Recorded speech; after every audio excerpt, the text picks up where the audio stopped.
Bienvenidos nuevamente a Visor País. Hoy vamos a analizar diversos tópicos, pero la editorial del día de hoy está dedicada al referéndum revocatorio y está dedicada también a la polarización. En Venezuela se afirma que hay una profunda polarización en el país. Y hoy estamos dándonos cuenta que nuevamente con una posibilidad de una elección cercana como es la del referéndum revocatorio, esta polarización vuelve a tensarse. ¿Qué significa esto? Así como el 6 de diciembre, la gente que está con Chávez o que estuvo con Chávez pero que no está de acuerdo con el gobierno del presidente Maduro, no tuvo opción de poder generar un voto castigo más allá de la mesa de la Unidad Democrática. Hoy nuevamente, ante la necesidad de expresarse en contra de las medidas antidemocráticas, antichavistas, antisocialistas del gobierno de Maduro, no tiene una opción electoral o una opción política y una alternativa política como expresarse, porque nada más hay la posibilidad de que el monopolio de los mecanismos constitucionales estén en manos de una sola opción, que es la mesa de la Unidad Democrática. Si hoy nosotros hacemos un ejercicio y revisamos cuáles son las opciones electorales si hiciéramos una elección el día de hoy, solamente tuviésemos dos tarjetas, el PSUV y la MUV.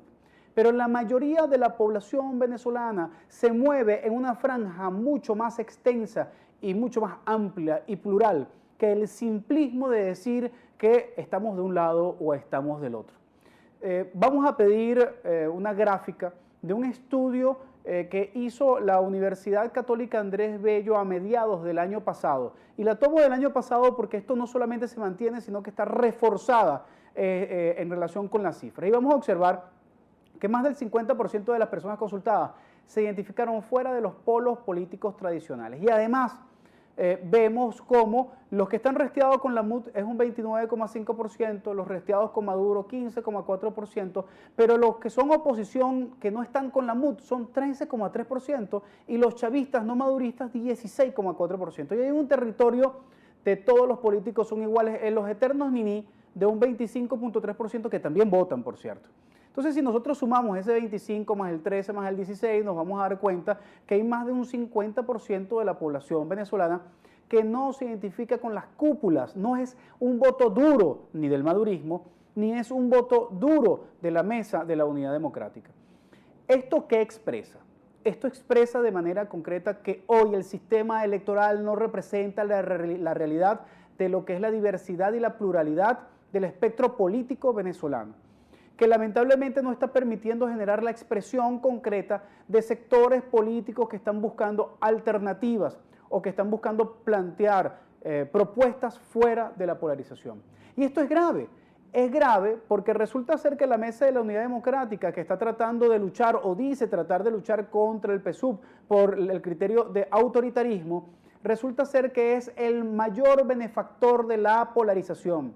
Hoy el gobierno de Maduro y el Partido Socialista Unido de Venezuela están jugando a favor de la mesa de la Unidad Democrática al tratar de fortalecer una polarización que solamente le da votos a la mesa de la Unidad Democrática, y no porque todos los que vayan a votar por la mesa de la Unidad Democrática estén de acuerdo con Leopoldo, con Capriles, con Ledesma, con no, sino porque la única manera de castigar al gobierno de Maduro, aun cuando sean votantes, ciudadanos con un pensamiento de izquierda, es a través de la tarjeta opositora, porque es lo único que existe desde el punto de vista electoral y lo único que puede concentrar poder en función del sistema electoral venezolano. Entonces, termina siendo absolutamente interesante ver cómo en una especie de pacto silencioso debajo de la mesa hay sectores de la mesa de la Unidad Democrática y hay sectores del Partido Socialista Unido de Venezuela que profundizan la polarización porque les conviene, porque no abren el espectro democrático venezolano porque no les conviene.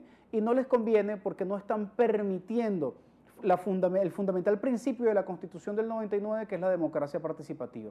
Y cuando eso lo traducimos en el referéndum revocatorio, vemos entonces que hay una gama, un sector importante del país que está dispuesto a evaluar el gobierno de Maduro, pero que no quiere darle el voto porque se siente que es como un voto a la mesa de la Unidad Democrática, el apoyar o el firmar el referéndum revocatorio. No hay, lamentablemente se secuestran las herramientas expresadas en la Constitución de la República Bolivariana de Venezuela, como el referéndum revocatorio, que es como consecuencia de un proceso constituyente en el año 1999, y entonces se utiliza como una herramienta solamente de un partido y no como la herramienta democrática de los ciudadanos para poder evaluar una gestión. Cuando se aplicó en el gobierno del presidente Chávez, no solamente el procedimiento fue mucho más transparente y mucho más sencillo, aún a pesar de que hubo unas primeras firmas que no sirvieron para nada porque la oposición se adelantó en el proceso de recolección de firmas sin una metodología establecida por el CNE. Sin embargo, hubo una sola recolección de firmas y sobre eso entonces se generó la posibilidad de que el referéndum se ejecutara y fuese evaluado el presidente Chávez. Y el presidente Chávez tomó esa posibilidad como un triunfo de la democracia y del planteamiento político del presidente Chávez. Hoy el presidente Maduro, en escasa posibilidad de tener legitimidad, está truncando la posibilidad de que ese derecho ciudadano se ejecute. Y la MUD quiere secuestrar eso como si fuese solamente una herramienta de la oposición.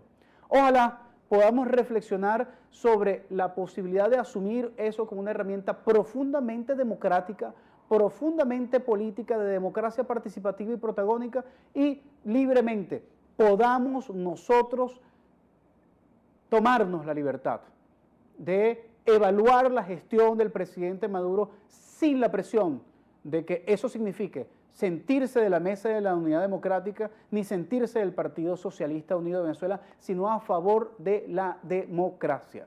Y en el próximo segmento vamos a analizar un conjunto de noticias de su interés que queremos compartir en profundidad. Ya regresamos en Visor País. Bueno, y en este segmento vamos a continuar Visor País profundizando sobre tres temas fundamentales que vamos a tomar con base en unas noticias o reseñas de portales informativos que nos va a permitir profundizar un poco en cada uno de estos aspectos. Vamos de primero al portal El Estímulo, específicamente en su sección El Interés, que es una sección de economía de este portal, que nos informa sobre la oficialización del aumento del salario mínimo y de cesta ticket. Y esto nos va a permitir utilizar como excusa el hecho de que este aumento de salario está en el marco precisamente de un conjunto de aumentos de salarios que se han dado en los últimos 2 años, creo que incontables. Discúlpenme, pero no sé si ya son 6 o 7 aumentos de salarios que se han dado en ese margen de tiempo. Y el gobierno trata de venderlo como que es una política absolutamente favorable y que es una política que significa preocupación por parte del gobierno de cuidar y preservar el patrimonio de los venezolanos. Nosotros nos preguntamos si en lugar de aumentar el salario, que no está mal que se haga, pero no está mal que se haga si lo hacemos al ritmo de la hiperinflación en función de ajustar el salario, o mejor todavía, porque eso generaría mayor inflación. ¿No sería mejor frenar la inflación que está viviendo nuestro país? ¿Esto qué significa? Esto significa que la condición de devaluación permanente de nuestro salario hace que el gobierno tenga que aumentar el salario. No es una cosa de benefactor, no es una política socialista, es una política de absoluta lógica, pero además ha generado un rezago extraordinario porque cada vez que se aumenta por debajo de lo que realmente ha sido la inflación del país. ¿Qué quiere decir esto? Esto quiere decir que el salario mínimo que nosotros ganábamos en el año 2007, equivalente a $640, si usted quiere calcularlo con el paralelo de aquel momento, sería aproximadamente $420. Hoy no equivale en el paralelo a $15, pero incluso en el oficial no llega a pasar de $60, $70 en relación con la nueva tasa del SICOM. Entonces, fíjense ustedes la aberración en relación con el manejo del salario mínimo. Hoy nosotros ostentamos el salario mínimo más bajo del mundo. Ni siquiera Cuba, que tiene un régimen especial como consecuencia del bloqueo, tiene un salario tan depauperado. El salario mínimo de Cuba ronda los $25 mensuales. nosotros hoy en el mercado, en el cambio, en la conversión, donde generalmente se demarca la mayoría de los precios y los productos de Venezuela y sobre el cual el venezolano compra, estaría rondando los 15 a máximo $20 el salario mínimo. Esto significa que el sujeto político del gobierno de Maduro ha cambiado. Eso quiere decir que la política de mantener y preservar a aquellos que viven de su trabajo y los excluidos del sistema hoy no son parte de la política de Maduro. Y si algunos pretenden darle responsabilidad al hecho de la caída del precio del barril de petróleo, pues también hay responsabilidad por parte del gobierno al tener una fuga de capitales de más de 300.000 millones de dólares que hubiesen servido para poder ahorrar y soportar varios años esta crisis. Entonces, por donde le demos la vuelta, pareciera bastante, pero bastante difícil tratar de salvar la responsabilidad de un gobierno que evidentemente tiene todas las de perder en este sentido. Y por otra parte, entonces, tenemos a una oposición que va a plantear la dolarización del salario en la Asamblea Nacional a través de una ley como si eso se decretara. Aquí lo importante es que la Constitución de la República Bolivariana de Venezuela dice que nuestro salario debe estar calculado con base en la canasta básica, no la alimentaria, la básica. Y hoy el cálculo de la básica ronda los 200.000 bolívares mensuales. Así que los venezolanos hoy deberíamos estar ganando 200.000 bolívares mensuales mínimo para poder vivir medianamente de manera digna. Y apenas el salario está llegando a 15.000 bolívares y con los estatiques y la bonificación y la tercerización del salario estamos llegando a unos 35.000 bolívares. Imagínense ustedes el deterioro del salario que este gobierno está bonificando el salario. Eso quiere decir que debemos hacer cambios importantes en relación con la política económica, pero también pareciera que es necesario que hubiese cambios de gobierno porque este gobierno se muestra ineficiente en ese sentido. Vamos a la otra información. Y la otra información la tomamos también del portal del Estímulo. García Plaza, general del DACASO, tiene solicitud de alerta roja de Interpol desde el 2015. Resulta ser que ahora el gobierno se da cuenta que García Plaza es parte de la red de corrupción que usufructuó, que extravió, que se llevó los reales del país. Pues resulta ser que lamentablemente se dio cuenta muy tarde, porque son absolutamente cómplices en relación con el hecho de haber mantenido a este señor todo el tiempo que estuvo ejerciendo los cargos de función pública y responsable de lo que fue la aparente política más de izquierda que desarrolló el presidente Maduro y que resulta ser que le generó, parece, amplísimas ganancias a García Plaza. El problema es que ahora el gobierno está preocupado porque García Plaza está denunciando en los Estados Unidos. Y al denunciar en los Estados Unidos parece que está afectando los intereses de algunos sectores que salen corriendo, como el de Diosdado Cabello, que sale denunciando. Se dio cuenta Diosdado Cabello hace 3 programas en el Mazo dando de que García Plaza era un corrupto. En verdad que qué lamentable la depauperación ética de la política en este gobierno. Y por último, vamos, ya lo vimos un poco antes en las imágenes a las espaldas, ahora lo ponemos en primer plano. Observamos una información que aparece en la página del PSUV, sobre Jorge Rodríguez, solicitando auditoría de rúbricas recolectadas ante el CNE. Eso fue en abril de 2015, en relación con las firmas contra Obama.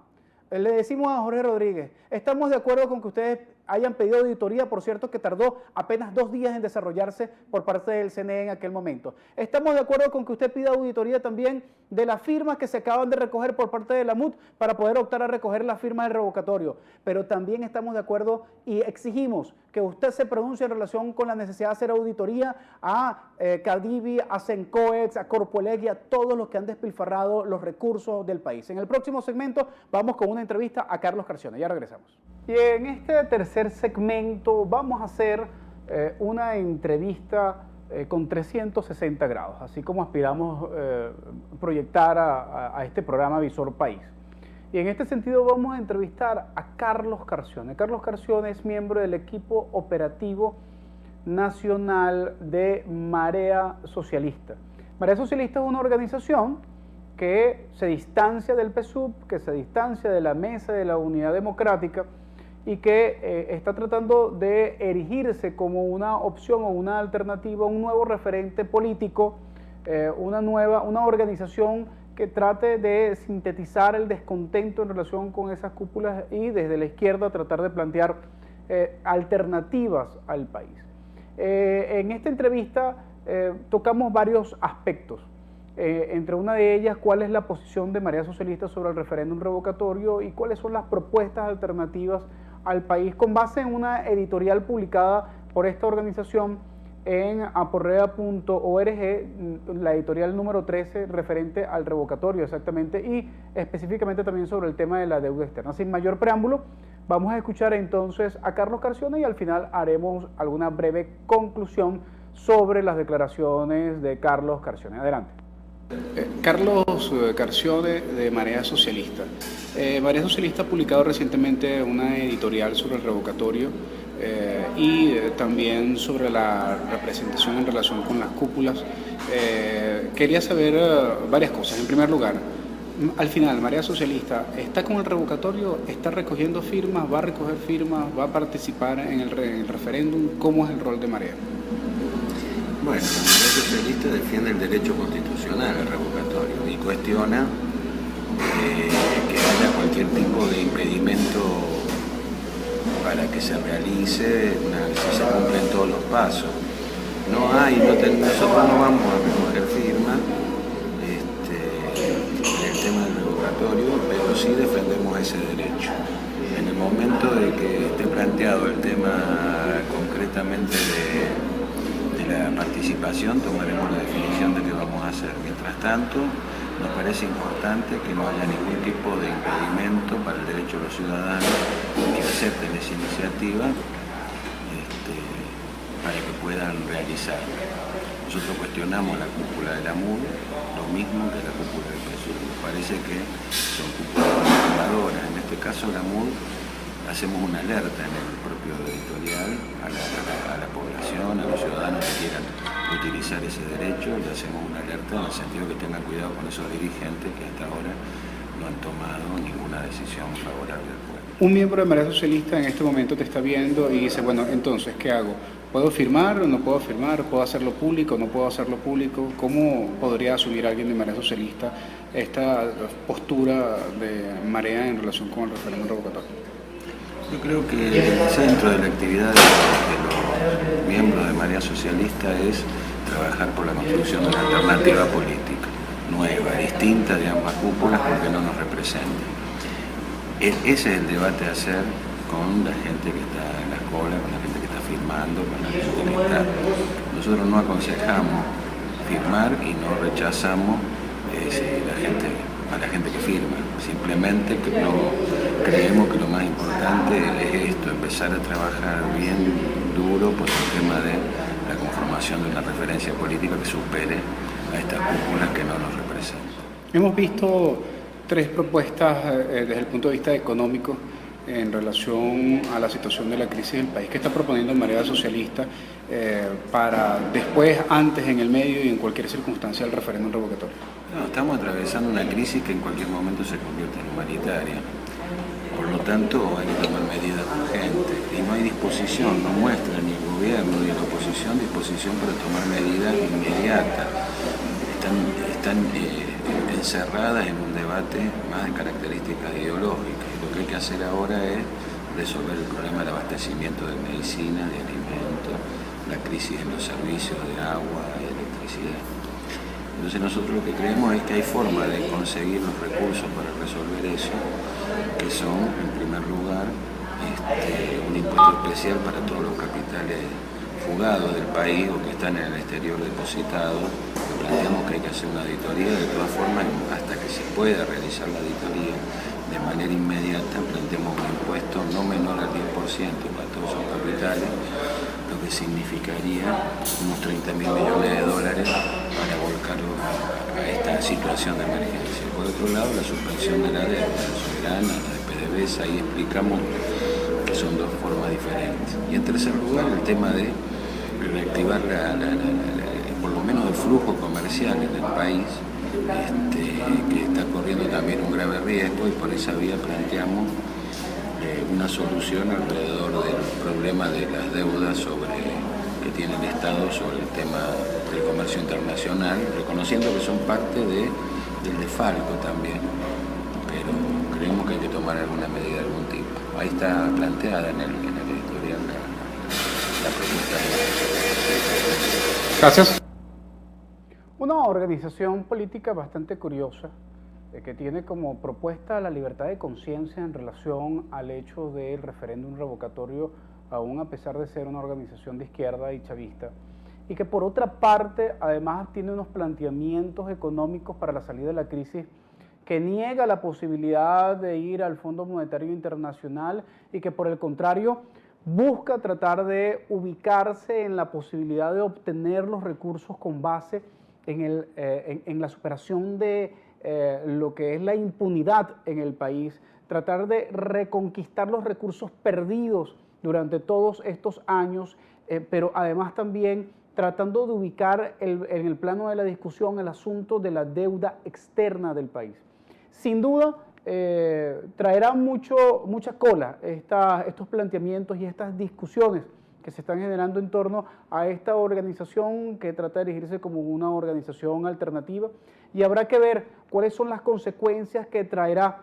Por cierto, una organización que está proscrita electoralmente, no le han permitido tener tarjeta electoral, y sobre eso tendremos que ver entonces cómo pueden promover los planteamientos que tienen. Hasta acá, Visor País, durante este nuevo segmento, este nuevo espacio, este nuevo tiempo. Muchísimas gracias por su atención. Los comentarios a través de mi correo electrónico nickmerevans@gmail.com. Un abrazo del tamaño de la patria grande y nos vemos en el próximo programa.